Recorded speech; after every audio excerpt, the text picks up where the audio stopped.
नमस्कार, मैं हूं राज और आप देख रहे हैं प्योर पॉलिटिक्स। ममता बनर्जी की स्थिति इतनी खराब हो गई है कि बहुत जल्द उनसे तृणमूल कांग्रेस का सिंबल, तृणमूल कांग्रेस का पैसा, कंट्रोल सब कुछ छीनने वाला है।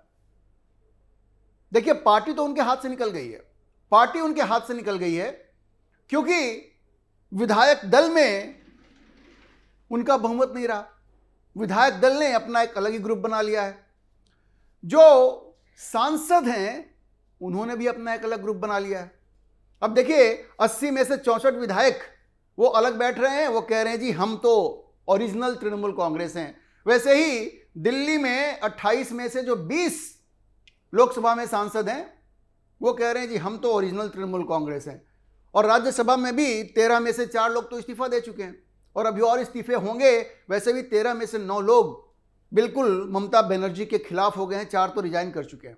तो सवाल यह है कि जब विधायक दल उनके हाथ से निकल गया, लोकसभा में जो सांसद हैं वो उनके हाथ से निकल गए, जो पार्षद हैं वो उनके हाथ से निकल गए हैं, उनका जो रैंक एंड फाइल है, कैडर है, वो भारतीय जनता पार्टी को ज्वाइन करना चाहता है। वो तो भारतीय जनता पार्टी ने रोक करके रखा है कि भाई हम अभी तृणमूल कांग्रेस से किसी को लेंगे नहीं, वरना खबरें आ रही। एक तो आपने देखा होगा विजुअल्स, एक जगह ये तृणमूल कांग्रेस वाले चले जाते हैं भारतीय जनता पार्टी के दफ्तर में और कहते हैं कि हम लोग बीजेपी ज्वाइन करेंगे, तो उनको हरे रंग का अबीर लगाया जाता है, उनके चेहरे पर रंग लगाया जाता है और कहा जाता है कि भाई हम आपको नहीं ले सकते।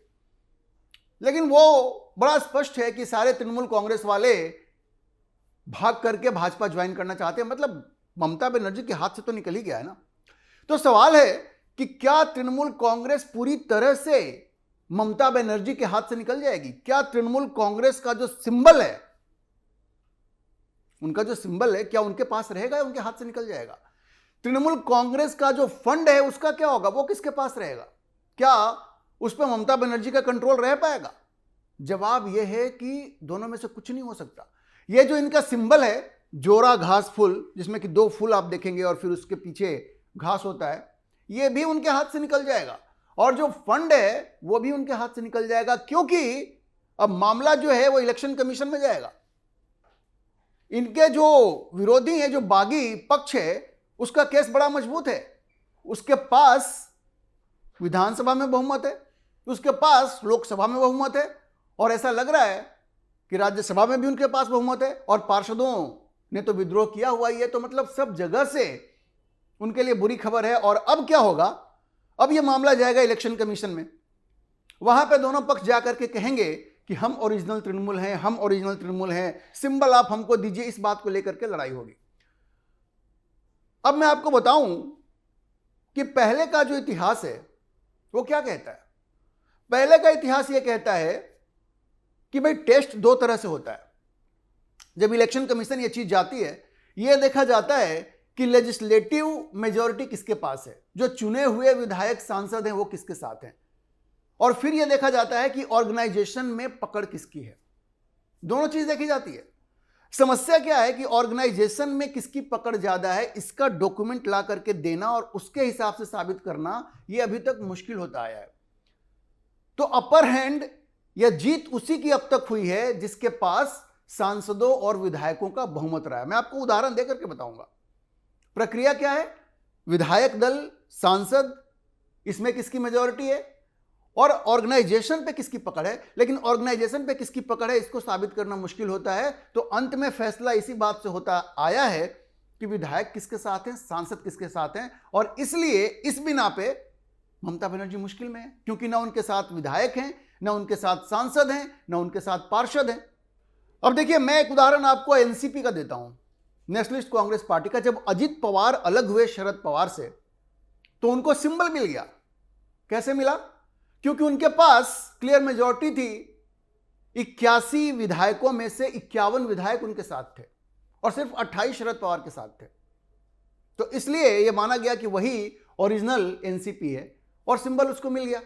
शरद पवार को नुकसान हुआ, वो हार गए, क्योंकि वो ये भी साबित नहीं कर पाए कि ऑर्गेनाइजेशन में उनकी मेजॉरिटी है, क्योंकि उसको साबित करना बड़ा मुश्किल था। क्योंकि कौन किसके साथ है ये कोर्ट में जाकर के साबित करना मुश्किल हो जाता है, क्योंकि उसमें बड़ा ही डाइवर्जेंट व्यू जाता है।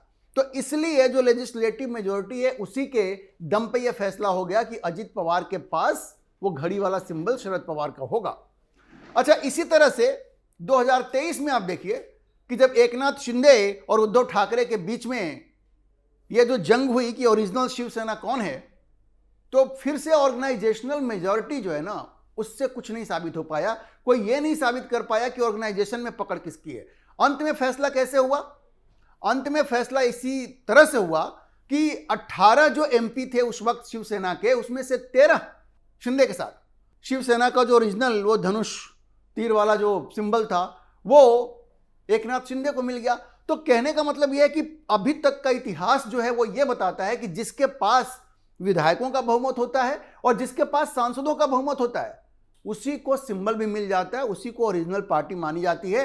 एक संगठन में पकड़ का भी टेस्ट का प्रावधान है, लेकिन यह साबित करना मुश्किल हो जाता है। इस चीज को ना शरद पवार साबित कर पाए कि संगठन में उनकी पकड़ है, संगठन में उनकी मेजॉरिटी है, और ना ही इस बात को उद्धव ठाकरे साबित कर पाए। तो यह चीज ममता बनर्जी के लिए भी मुश्किल होगी, क्योंकि यहां तो खबर यह है कि विधायक हो, सांसद हो, पार्षद हो, आम जो पदाधिकारी है पार्टी के, वो सब के सब पलटी मारने के लिए तैयार बैठे हुए हैं।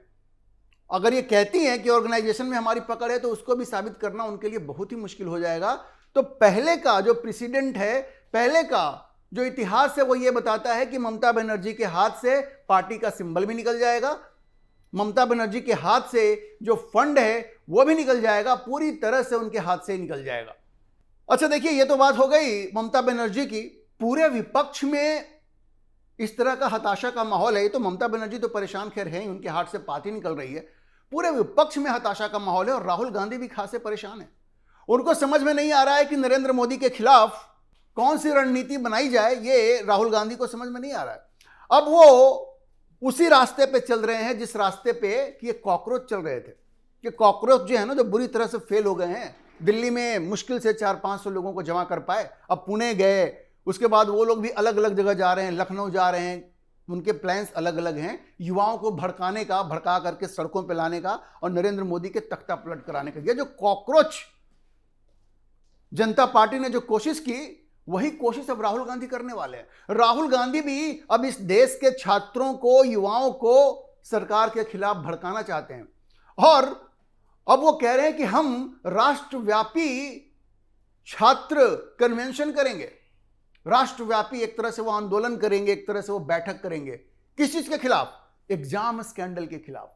उनका कहना है कि परीक्षाओं में स्कैंडल हो रहा है और इसके लिए हम पूरे देश में छात्रों को इकट्ठा करेंगे, उनको एकजुट करेंगे। मंशा उनकी वही है, छात्रों को भड़काना, युवाओं को भड़काना, नरेंद्र मोदी के खिलाफ जहर उगलना, नरेंद्र मोदी के खिलाफ लोगों को भड़काकर सड़कों पे लाना, हिंसा करवाना, यही राहुल गांधी की मंशा है। तो अब वो क्या कह रहे हैं?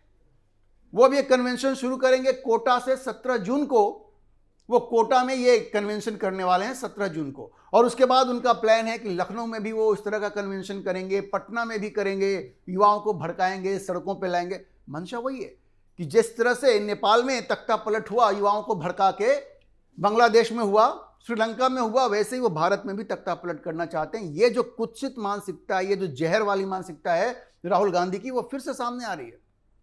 ये लोग कहते हैं कि ये नीट का पेपर लीक हो गया तो शिक्षा मंत्री को इस्तीफा देना चाहिए।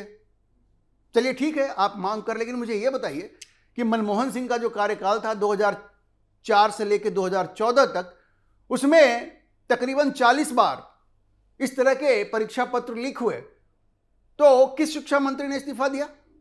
भाई उस वक्त शिक्षा मंत्री थे अर्जुन सिंह, अगर हम एक क्रम में देखें। उसके बाद कपिल सिब्बल बने, उसके बाद पल्लम राजू बने। किसने इस्तीफा दिया? कहने का मतलब यह कि एक सिस्टम की कमी है। आपने एक टारगेट कर लिया कि मुझे शिक्षा मंत्री का इस्तीफा दिलवाना है।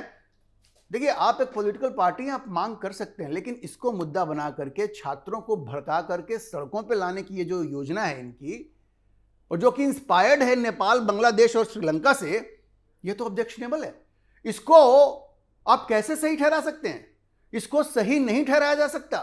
अब जैसा मैंने आपको कहा, राहुल गांधी की योजना है कि 17 जून को कोटा में एक कन्वेंशन करेंगे, 10 जुलाई को इलाहाबाद में करेंगे, 11 जुलाई को पटना में करेंगे और दिल्ली में 14 जुलाई को करेंगे। और ये सारे जो छात्र हैं, जो परीक्षाओं की तैयारी कर रहे हैं, जो यूथ ऑर्गेनाइजेशन है, युवाओं के जो संगठन हैं, इतना ही नहीं जो पढ़ाने वाले हैं, जो शिक्षक हैं, और जो लोग भी उनका कहना है कि एग्जाम स्कैंडल से प्रभावित हैं, सब लोगों को सड़कों पे लाने की इनकी योजना है, उनको भड़काने की उनकी योजना है, और इस देश में अफरा तफरी फैलाने की उनकी योजना। और ये सब काम कौन करेगा?